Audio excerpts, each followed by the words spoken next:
ఆ ఇద్దరికి వైసీపీలో నెంబర్ 2గా పేరుంది. అయితే ఒకరు ఇప్పటికే పార్టీకి గుడ్ బై చెప్పేశారు. ఎంపీ పదవితో పాటు రాజకీయాల నుంచి కూడా పూర్తిగా తప్పుకుంటున్నట్టు ప్రకటించారు. ఇక వ్యవసాయం చేసుకుంటానని చెప్పి సంచలన ప్రకటన చేశారు. అంతేకాదు, తాను జగన్ కోటరీకి బలయ్యానని, తనను ఎంతో అవమానించారని, అందుకే పార్టీకి రాజీనామా చేసినట్టు కుండబద్దలు కొట్టారు విజయసాయిరెడ్డి. అలాగే కాకినాడ పోర్టు వాటాల బదిలీల వ్యవహారానికి కర్త కర్మ క్రియ అంతా విక్రాంత్ రెడ్డేనని, అలాగే AP liquor scam king maker Kasireddy Rajasekhar రెడ్డేనంటూ సంచలన ఆరోపణలు చేశారు. ఇక ఇంకా చెప్పాల్సింది చాలా ఉందంటూ త్వరలోనే అవన్నీ బయట పెడతానంటూ కూడా వార్నింగ్ ఇచ్చారు. అయితే విజయసాయిరెడ్డి జగన్ కు అత్యంత సన్నిహితుడు, వైఎస్ కుటుంబానికి వీర విధేయుడు. జగన్ కు అలాగే వైసీపీకి అండగా దండగా ఉంటూ వచ్చారు. ఆయన మేధస్సు వ్యూహాలు వైసీపీకి శ్రీరామ రక్షగా ఉండేవి. కానీ జగన్ కోటరీ కారణంగా తనను ఎంతో అవమానించారని రగిలిపోతున్నారు విజయసాయిరెడ్డి. అలాగే సజ్జల వైవి సుబ్బారెడ్డి టార్గెట్గా తీవ్రస్థాయిలో విమర్శలు గుప్పించారు.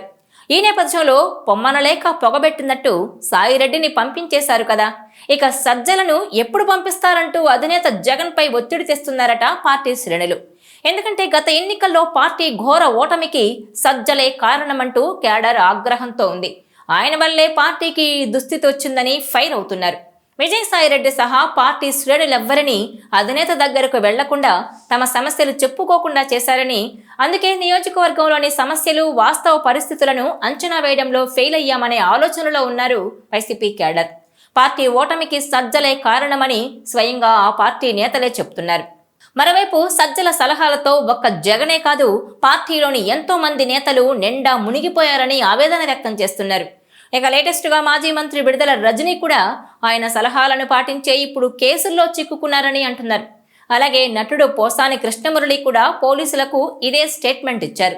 సజ్జల ఆయన కుమారుడు ఇచ్చిన స్క్రిప్టు ప్రోత్సాహంతోనే CM Chandrababu, deputy CM Pavan Kalyan వారి కుటుంబ సభ్యులను దూషించినట్టు తెలిపారు.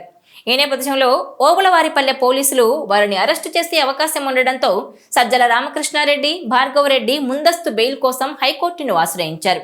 వీరి బెయిల్ పిటిషన్ను విచారించిన హైకోర్టు ఇద్దరికి ముందస్తు బెయిల్ మంజూరు చేసింది. ఇక టీడీపీ ఆఫీస్పై దాడి కేసు, అలాగే ముంబై నటి జత్వానీ వేధింపుల వెనుక కూడా సజ్జలే ఉన్నారన్న ఆరోపణలున్నాయి. ఇలా పార్టీ పూర్తిగా ఢీలా పడిపోవడానికి, కేసుల్లో చిక్కుకోవడానికి సజ్జలే కారణమని విరుచుకుపడుతున్నారు కేడర్.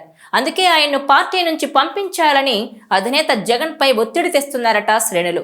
ఇదిలా ఉంటే టీడీపీతో రాజకీయ ప్రవేశం చేసి తనకంటూ ఓ గుర్తింపు సంపాదించుకున్న గన్నవరం మాజీ ఎమ్మెల్యే వల్లభనేని వంశీ వైసీపీలో చేరిన తర్వాత అన్నం పెట్టిన అమ్మ వంటి టీడీపీ కార్యాలయంపైనే దాడి చేయించారన్న ఆరోపణలున్నాయి. అందుకు మూల్యం చెల్లిస్తున్నారన్న వాదన కూడా ఉంది. కానీ ఎన్ని పాపాలు చేసినా 4 రోజులు జైల్లో ఉండి బెయిల్పై బయటకొచ్చేయచ్చని ధీమాగా ఉన్న వంశీకి విజయవాడ కోర్టు షాక్ ఇచ్చింది. ఆయన బెయిల్ పిటిషన్ తిరస్కరించింది.